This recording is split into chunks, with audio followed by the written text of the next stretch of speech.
A continuación, Al Pan Pan, las cosas como son.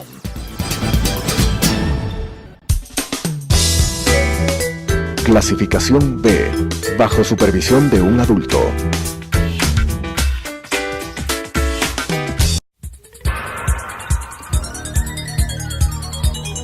Las opiniones vertidas en este espacio por la producción y dirección del programa son de exclusiva responsabilidad de sus autores y de quienes intervienen en ellos.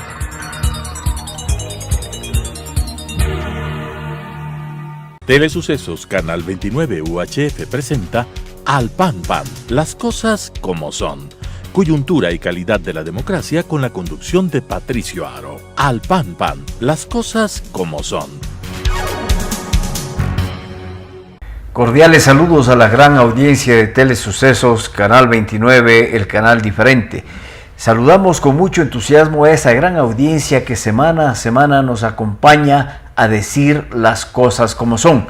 Estos saludos a nombre de Clever Herrera, César Ulloa y su servidor Patricio Aro Ayerbe, para analizar en esta semana, cerca ya del fin de año, del año 2018, que ha sido un año crítico con una serie de situaciones en lo económico, en lo político, en lo social. Analizaremos todos los temas de coyuntura que se están presentando en la parte final de este año. Y así empezaremos analizando pues la posible o la pretensión de involucrarle a las Fuerzas Armadas como un cartel del narcotráfico. También la designación de las funciones al vicepresidente de la República y el viaje del presidente a la China, Qatar y la suspensión de su viaje a España. De esta manera, con César Ulloa, Clever Herrera y su servidor diremos las cosas como son. Bueno, Patricio, Clever, un cordial saludo a la audiencia. Creo que este año ha sido agitado el avispero por una serie de hechos que a nuestro modo de ver incluso superaron el realismo mágico. Una de las cosas que nos acerca al análisis de coyuntura sin hacer un oficio de inventario del día a día es lo que significaría las elecciones del 2019 en el ámbito local y seccional, en la medida de que reconfiguran el poder en la relación ejecutivo versus o ejecutivo con alianzas de alcaldías y ejecutivo con alianzas de prefecturas. No debemos olvidarnos que durante la década, para algunos perdida, para otros ganada, una de las cosas habilidosas en cuanto a la estrategia de configuración del poder fue precisamente que el ejecutivo de turno hizo grandes alianzas cooptando la AME y cooptando también el CONCOPE. Es decir, creo que estas elecciones, si bien no son un segundo tomo de lo que fueron las elecciones pasadas, sin embargo van a reconfigurar fuerzas en lo que podría ser un calentamiento de motores para las elecciones del 2021. Este año me parece que deja como un hecho innegable y negativo en el país. La forma en la que se ha venido ejerciendo la política nacional. Yo solamente como un elemento más a lo que ya se ha visto durante todo este año quiero hacer acápite de lo que tú señalas, César, en señalamiento a las elecciones de gobiernos seccionales en el 2019. Y creo que es importante tener presente el hecho de cómo se están designando candidaturas e inscribiendo. Viene una arremetida de cargos familiares donde se está transmitiendo hereditariamente a esposas, a esposos, a hijos, a hijas, el poder político local para que lo sigan ejerciendo con un cacicazgo tenaz. Estamos a pocos días de cerrar la inscripción de candidaturas y se ve precisamente lo que acaba de decir Clever. Y no solamente eso, sino también hay los camisetazos como nunca antes. Me da realmente estupor decir que un partido de derecha está recogiendo los despojos del correísmo y para las prefecturas de grandes provincias está un correísmo fanático que fue una expresión pero realmente de lo peor, y eso fue recogido por el Partido Social Cristiano. También hay cambios de camisetas. Un hombre que en su provincia fue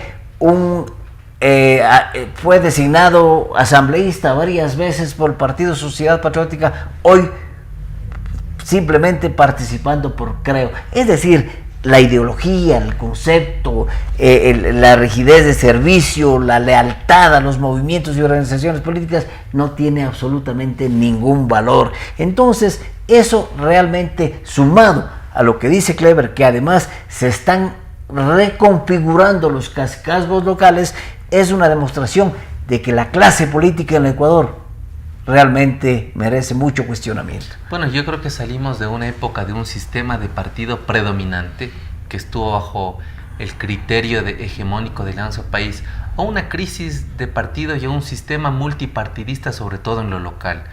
Y a mí me parece que uno de los papeles claves en el análisis debe ser precisamente si en el Ecuador hay la posibilidad o no de la recomposición de un sistema de partidos fuertes. Creo que la forma como se ha seleccionado los candidatos para las distintas funciones, sea de concejales o de alcaldes o de prefectos y de viceprefecturas, nos demuestra que dentro de las tareas pendientes, dentro de las asignaturas pendientes, está revisar los mecanismos de democracia interna en los partidos. La segunda cosa es el papel de formación y capacitación que deberían tener los partidos con sus cuadros, con sus militantes, con sus simpatizantes. La tercera, si efectivamente los partidos son una bandera ideológica o responden a un mercadeo electoral que sobre la base de los resultados de encuestas y sondeos de opinión definen candidaturas. Y la cuarta, que es un punto que a mi modo de ver pone el dedo en la llaga, que es una propuesta del vocal del Consejo Nacional Electoral, Luis Verde Soto, de mirar con mucha cautela y de forma microscópica incluso el financiamiento de los partidos. Creo que son 4 aspectos que nos llevan a la discusión sobre el papel de los partidos en una etapa de democracia, en un estado de transición. Yo creo que atado al ejercicio cuestionable ese de la política cacical, familiar, está atado el ejercicio, o mejor dicho, las muestras de corrupción que se han dado en todo este año. Aquel eslogan de la cirugía mayor contra la corrupción sigue siendo un eslogan cada vez más vacío, cada vez más hueco, cada vez sin mayor contenido. No pasa de ser una expresión que en momentos difíciles, complejos para el gobierno, se lo vuelve a poner en el tapete, se lo vuelve a ensalzar, pero nada más allá de eso. Los grandes negociados que se han ido evidenciando durante este periodo, durante este año, siguen asombrando, siguen causando estupor, pero nada más allá de eso. Los dineros productos de esa corrupción siguen en manos de aquellos corruptos que se lo llevaron en detrimento del país.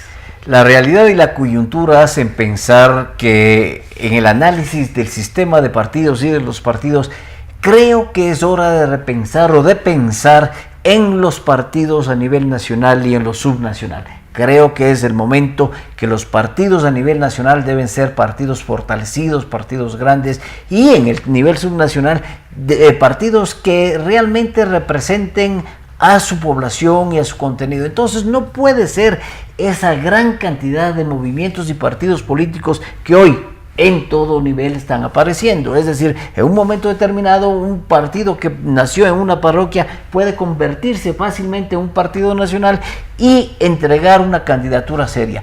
Pero también es necesario decir que allí los partidos deben hacer algo por fortalecer, no solamente ideológicamente, sino también en el contexto de que estamos hablando aquí, la corrupción. Y ahí se vincula directamente a las funciones que nosotros, o yo personalmente, estoy reclamando al vicepresidente de la República. Las funciones del vicepresidente de la República debe ser una sola: la lucha en contra de la corrupción y sin pedir auxilio a nadie. Bueno, yo creo que, Patricio y Kleber, hay una cosa que habría que analizar que históricamente el Ecuador no ha resuelto. La una es echarle toda la culpa de lo que sucede al diseño institucional, es decir, hasta qué punto de vista las reglas del juego satisfacen las demandas de un país que no ha sabido consolidar en términos de calidad la democracia. La otra cosa es pensar si la cultura política de los ecuatorianos ha impedido que las instituciones funcionen. Y la tercera, que me parece una vía importante de análisis, es hasta qué punto de vista el Estado es un Estado patrimonialista, es decir, es un Estado que finalmente se dinamiza sobre la base de que quien llega al poder gobierna bajo los intereses personales o los intereses de grupo. Y creo que esas 3 discusiones no están resueltas, porque fíjate que el cambio de las reglas permanente tampoco ha sido una salida. El tema de la cultura política demuestra que en el Ecuador hay 3 elementos: fragmentación, volatilidad y dispersión en el voto. Sobre todo volatilidad, que quiere decir que una persona no vota durante 3 ocasiones de elecciones por el mismo partido. Eso es complejo. O sea, no hay ni siquiera un voto convencido, porque además la persona que da el voto por alguien, lo más seguro es que en la siguiente elección no vote ya ni siquiera por esa persona ni por el partido que votó en la anterior. Entonces hay cosas que yo creo que el Ecuador debe resolver al calor de la distinta participación de los actores que integran el sistema, ¿no? Pero ese cambio de reglas y de normas se da precisamente hacia los intereses, o sea, no es al interés nacional, sino a los intereses de quienes tienen la hegemonía y el control del poder en un momento determinado. Eso sucedió durante los 10 años de la década robada.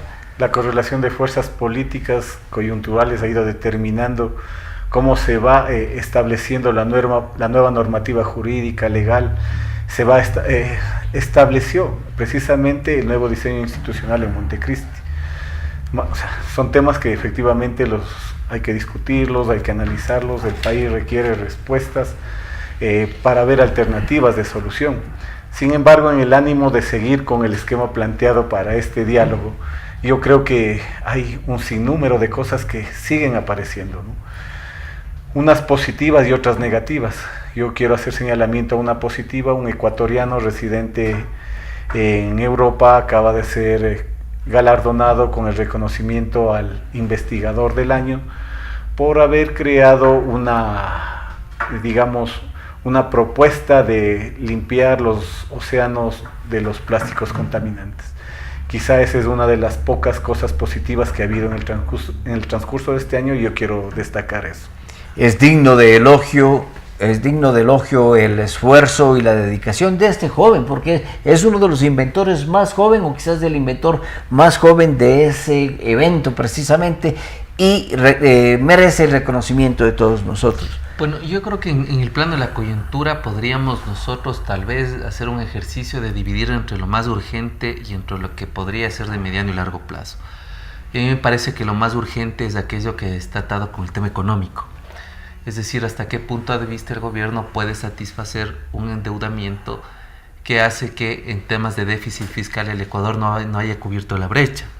Y eso explica, ¿no es cierto?, que económicamente el país tenga que buscar liquidez, tenga que buscar recursos en préstamos que siguen siendo costosísimos para el país. Es decir, hasta qué punto de vista el tema económico está resuelto es lo más urgente.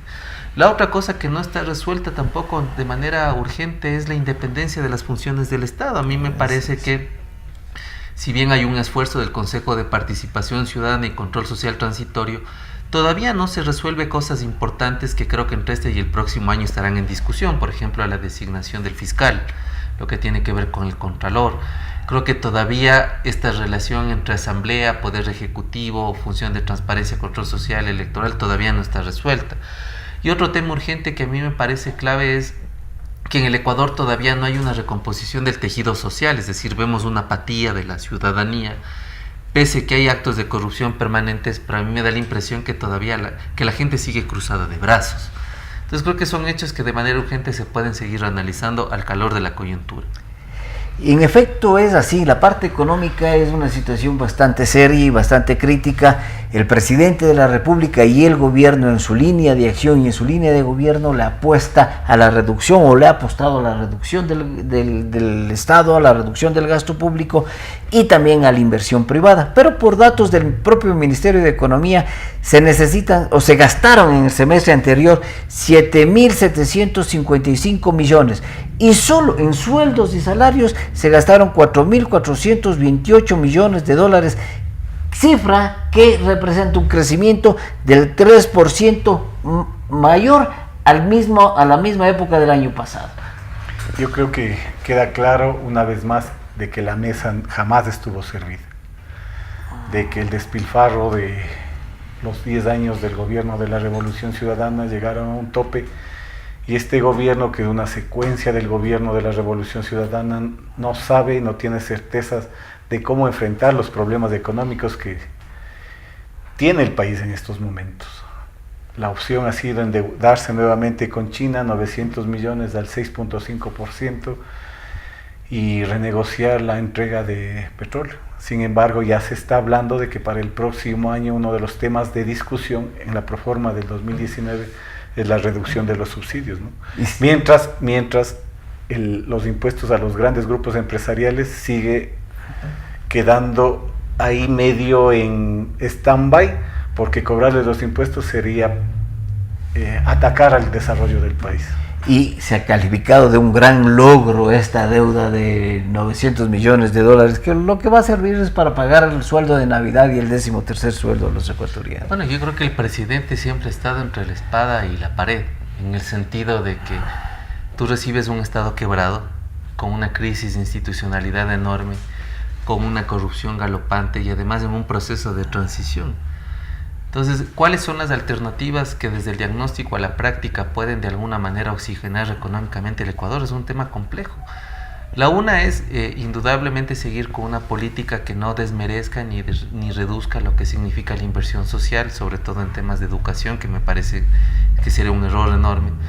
Pero la otra es hasta qué punto de vista, por congraciarse con los sectores económicos del gobierno, deja de tener una cultura impositiva en donde efectivamente se cobre a los grandes grupos y comiences a buscar plata en otros rubros. La tercera es hasta qué punto de vista el Ecuador comienza a ser un país que genere credibilidad en los multilaterales y que pueda ser sujeto de inversión extranjera directa. Creo que eso también es un problema complejo. Porque también el presidente le ha apostado a la inversión privada, y la inversión privada no va a venir mientras este país sea uno de los países más corruptos del mundo. Entonces, esa lucha contra la corrupción es fundamental. Si no hay seguridad jurídica, si no hay lucha contra la corrupción y el país no se convierte en un país seguro para la inversión, definitivamente no va a venir nadie. La inversión privada en la última etapa del gobierno de la Revolución Ciudadana estuvo precisamente atada a los casos de corrupción Odebrecht. O sea, no hay que olvidar eso. Yo no creo que debamos santificar a la inversión privada ni a los empresarios privados. Quienes han sido actores directos, por acción o por omisión, han sido los sectores empresariales. Más allá de que hoy se está criticando aquello de la contratación directa, ¿no es cierto? Que muchos de esos empresarios fueron beneficiados de eso. Yo, sin embargo, creo que otro de los temas que están pendientes es que no se ha resuelto la institucionalización del Estado, ¿no es cierto? Hoy las Fuerzas Armadas reciben un fuerte golpe mediático con un nuevo caso de un ex militar involucrado por el narcotráfico internacional y haciendo señalamiento de uno de los capos más grandes de la droga, ¿no? De que fue colaborador directo aquí en el país. Ese es un tema de desinstitucionalización que debe ser corregido, no solamente en las Fuerzas Armadas, en todas las instituciones del Estado, y que lo hemos venido conversando desde hace varias semanas atrás. Sin duda, el caso de este delincuente narcotraficante que estuvo infiltrado en las Fuerzas Armadas es una infiltración del narcotráfico, como hay infiltración en todas las instituciones del Estado. Hay infiltración en la política, hay infiltración en la justicia. Entonces, este caso debe también aclararse. Debemos recordar que la situación es del año 2009, es decir, 10 años atrás.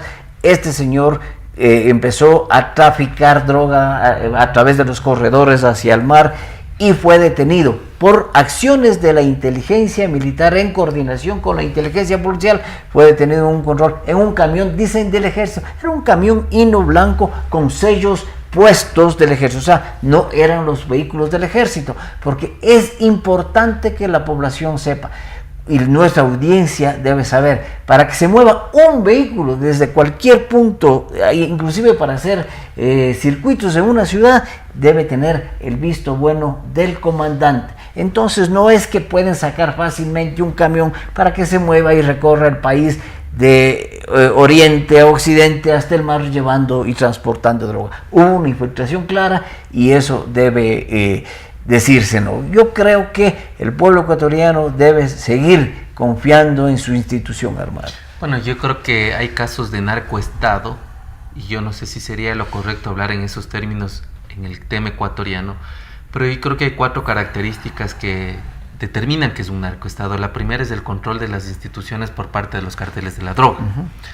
La segunda es que los carteles controlan la seguridad interna y externa, al cooptar todos los organismos de seguridad del Estado. La tercera es el involucramiento directo de los carteles en las campañas electorales, es decir, ponen candidatos, sacan candidatos y configuran la cosa. Y la cuarta, que es más complejo, es que la economía depende de los carteles de la droga.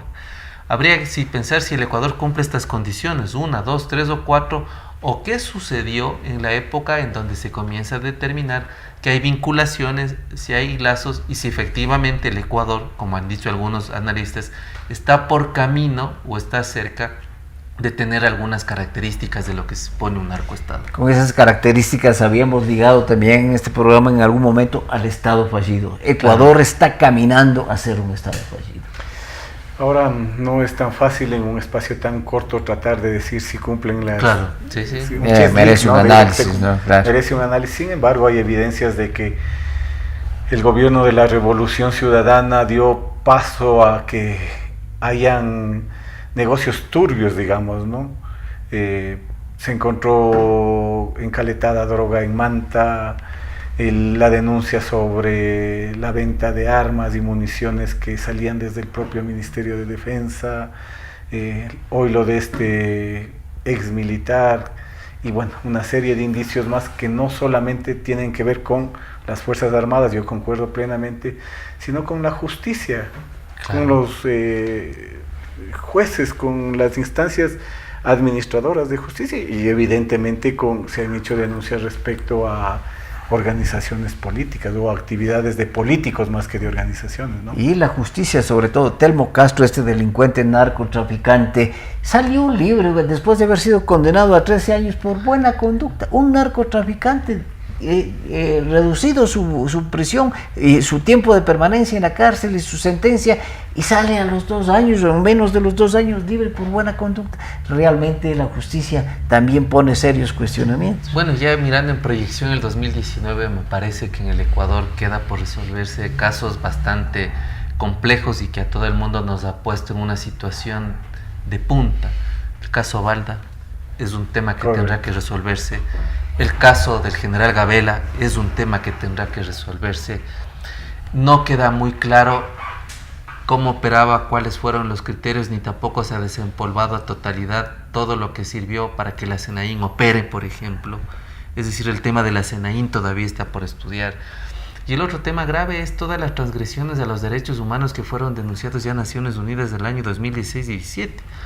Por eso incluso las asociaciones de perseguidos políticos y también la Comisión de la Verdad ha activado una serie de mecanismos para poner en evidencia cómo se instrumentalizó la justicia para perseguir a un montón de gente, ¿no? 1.540 casos de perseguidos políticos, y precisamente mañana van a salir las denuncias de los jueces y fiscales, 460 y algo, que van a ser denunciados y enjuiciados sobre el tema del manejo de la justicia en favor del poder. No hay que olvidarse el caso del 30S, ¿no es cierto? Claro, donde siguen una serie de ciudadanos ecuatorianos enjuiciados, otros encarcelados, y aquello que fue casi santificado por el gobierno de la época, ¿no? Que dice que no se va a permitir topar ni poner en duda los hechos del 30S. Ese es un tema que debe seguirse escarbando, investigando y analizando hasta encontrar la verdad. Y otro tema que me parece interesante, que tú lo señalaste, César, es que precisamente no ha habido la recomposición digamos, en niveles acelerados del tejido social. Claro. Es un tema pendiente para el 2019 si queremos que efectivamente las cosas cambien. En lo económico, un tema pendiente para el 2019 es la eliminación de subsidios. Acabamos de ver, el mundo entero vio con absoluto asombro cómo en Francia la subida del precio de los combustibles provocó una ola de violencia, pero terrible, que sigue, desde luego que sigue. Entonces, pero en el Ecuador es necesaria la revisión de los subsidios. Por lo menos yo consideraría que debería focalizarse estos subsidios a las clases que más tienen, a las clases, y no tocar los subsidios a las clases que necesitan realmente de este subsidio. Igual ese es un tema que merece discusión. O sea, hasta dónde y cuánto se va a recaudar con la eliminación de ciertos subsidios, y capaz que no es lo suficiente. Y si no, la meta está por, digamos, la línea sería por la recaudación de tributos a los grandes grupos empresariales, que siempre han sido los beneficiarios. No quisiéramos terminar este programa sin expresar una sincera felicitación a la Liga Deportiva Universitaria, LDU campeón del fútbol ecuatoriano. Yo no soy hincha de la Liga Deportiva Ecuatoriana, pero quiere sumar audiencia. pero estoy realmente satisfecho porque es una representación nacional y va a tener la representación nacional. De esa manera, sin hinchas de la Liga, en esta oportunidad hemos dicho las cosas como son. Al pan pan. Las opiniones vertidas en este espacio por la producción y dirección del programa son de exclusiva responsabilidad de sus autores y de quienes intervienen en ellos.